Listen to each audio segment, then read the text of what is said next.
दीन बेचो और देश बेचो वालों लोग जो है दीन बचाओ देश बचाओ के नाम पर मतलब उनके जज्बात को मजरूह किया गया। जो आज तक कुछ भी मिलता है हम लोगों को वो जलते तवे पे बूंद के पानी के समान है जो हवा में उड़ जाता है। मैं अभी कोई एक एमपी नहीं है, कोई एक एमएलए नहीं है, कोई राज्यसभा का एमपी नहीं है, कोई विधानसभा में एक एमएलए नहीं है। मैं आपको मिसाल देना चाहता हूँ कि आज़ादी के इतने वर्ष बाद जो मुसलमानों की जो भी आबादी है, अक़लियत की जो आबादी है, उसमें जिसकी आबादी 85 से 86% है, उसके गिनती के 30, 40, 45 सांसद हुए हैं कि जो 85% मुसलमानों में जो आबादी है, तो गिनती के किसी विधानसभा के टेन्योर में 1 या 2 होते हैं या किसी में नगण्य भी हो जाते हैं। सबसे पहले तो माननीय मुख्यमंत्री श्री नीतीश कुमार जी की भूरी भूरी प्रशंसा करते हैं और उनको धन्यवाद देते हैं कि उन्होंने बहुत लंबी मांग थी। हम लोग के पसमानदा आंदोलन, अति पिछड़ा मुस्लिम आंदोलन का बहुत पुराना मांग था कि जातीय जनगणना कराई जाए।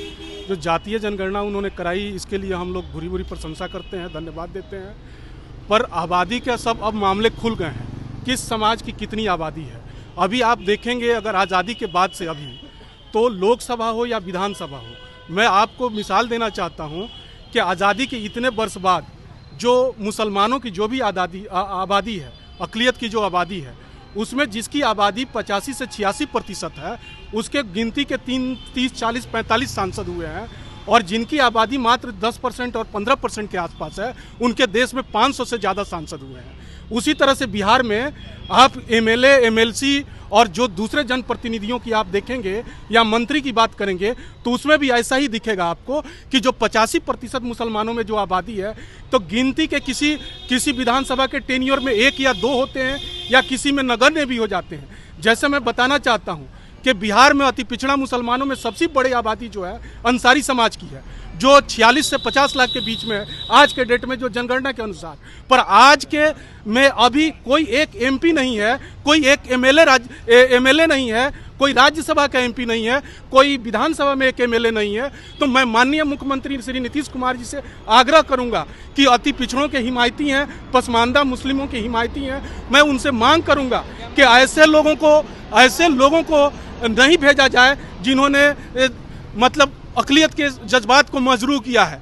दीन बेचो और देश बेचो वालों लोग जो है दीन बचाओ देश बचाओ के नाम पर मतलब उनके जज्बात को मजरूह किया गया और फिर हम लोगों को आशंका लग रही है, कुछ यूट्यूब चैनलों पे ये खबर आ रही है कि फिर से उन्हीं को भेजा जा रहा है। लोगों में भारी रोष है, भारी गुस्सा है। आखिर ऐसा क्यों?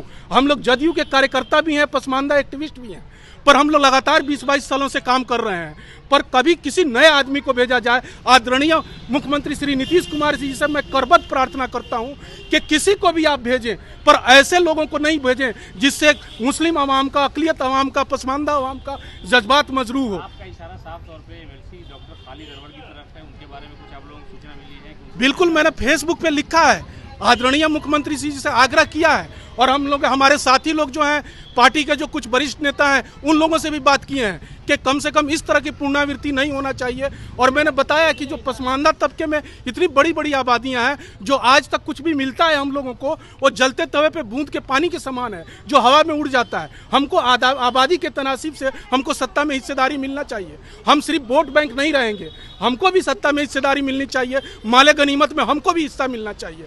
और मैं मजहबी अदारों से भी अपील करना चाहता हूँ कि वो सियासी मसलों में इस तरह से किसी की नहीं, ऐसा होता है, आप भी जानते हैं, हम भी जानते हैं, और समय भी आएगा तो हम लोग नाम भी लेंगे।